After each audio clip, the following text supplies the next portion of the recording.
اگر آپ سے کہا جائے کہ قرآن مجید صرف آپ کے لیے اترا ہے تو کیا آپ یقین کریں گے؟ ہر آیت ایک راز ہے، اور آج ہم ان رازوں میں سے ایک سب سے بڑا راز کھولنے جا رہے ہیں۔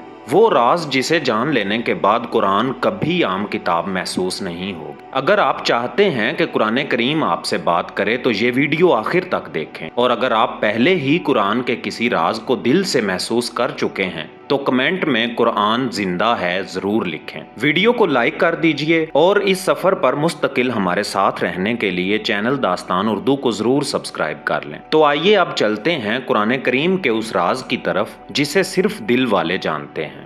قرآن مجید صرف کتاب نہیں، یہ خط ہے جو رب نے آپ کے دل کے نام لکھا ہے۔ یہ ایسی کتاب ہے جو سب کے سامنے ہے مگر ہر ایک کو جدا جدا انداز میں بلاتی ہے۔ کوئی پہلی بار سورہ یاسین کھولتا ہے اور محسوس کرتا ہے جیسے اس کی زندگی کا حال اس میں لکھا ہو۔ کوئی سورہ والضحیٰ پڑھتا ہے اور آنکھیں چھلک پڑتی ہیں جیسے اللہ اس سے کہہ رہا ہو، تمہارے رب نے نہ تمہیں چھوڑا نہ ناراض ہوا۔ یہ کتاب خود نہیں پڑھی جاتی، یہ آپ کو پڑھتی ہے۔ جو جتنا سچا ہوتا ہے قرآن کریم اتنا ہی کھل کر اس سے بات کرتا ہے، اور یہی اس کا پہلا راز ہے۔ قرآن کریم کا ہر لفظ ایک خاص وقت پر آپ سے ملاقات کے لیے تیار کھڑا ہوتا ہے۔ جب وقت آتا ہے ایک آیت، ایک جملہ انسان کے دل میں اتر جاتا ہے جیسے کسی نے اندر سے دروازہ کھول دیا ہو۔ کیا یہ اتفاق ہے؟ نہیں، یہ رابطہ ہے۔ رب اور بندے کے درمیان ایک ایسا رابطہ جو آواز کے بغیر قائم ہوتا ہے مگر سب سے زیادہ سنا اور محسوس کیا جاتا ہے۔ قرآن کریم کے الفاظ نرم ہیں مگر ان کے پیچھے جو حقیقت چھپی ہے وہ آسمانوں کو چیر سکتی ہے۔ یہ صرف لفظ نہیں،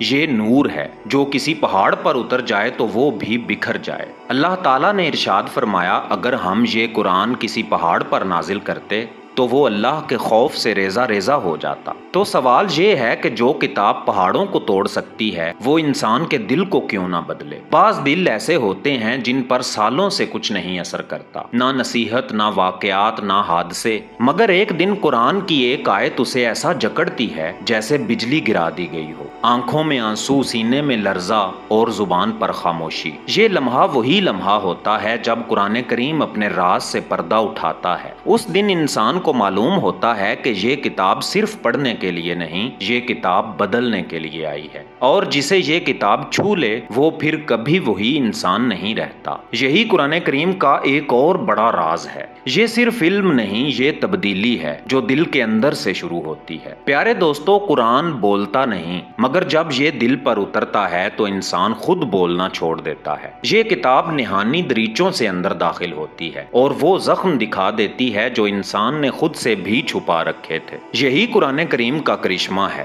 یہ دکھاتا ہے، چھپاتا نہیں، جگاتا ہے، سلاتا نہیں۔ جو اس کتاب کو سمجھنا چاہے اسے صرف عربی نہیں، عاجزی سیکھنی ہوگی، کیونکہ قرآن کریم کو وہی سمجھتا ہے جو خود کو کچھ نہیں سمجھتا، اور جو اس کتاب کے آگے جھک جائے وہ اللہ کے قریب ہو جاتا ہے، خاموشی سے، بغیر شور کے، دل سے دل تک اور نور سے نور تک۔ اگر آپ نے کبھی قرآن کریم کو دل سے محسوس کیا ہے تو کمنٹ میں لکھیے، قرآن زندہ ہے۔ اور اگر آپ چاہتے ہیں کہ روحانی رازوں کا یہ سفر جاری رہے تو داستان اردو کو سبسکرائب کریں تاکہ ہم اور آپ ساتھ چل سکیں نور کے اس راستے پر۔ میرا نام ہے اعزاز کاظمی۔ ملتے ہیں اگلی ویڈیو میں جہاں ایک اور راز آپ کا منتظر ہے۔ تب تک کے لیے اللہ نگہبان۔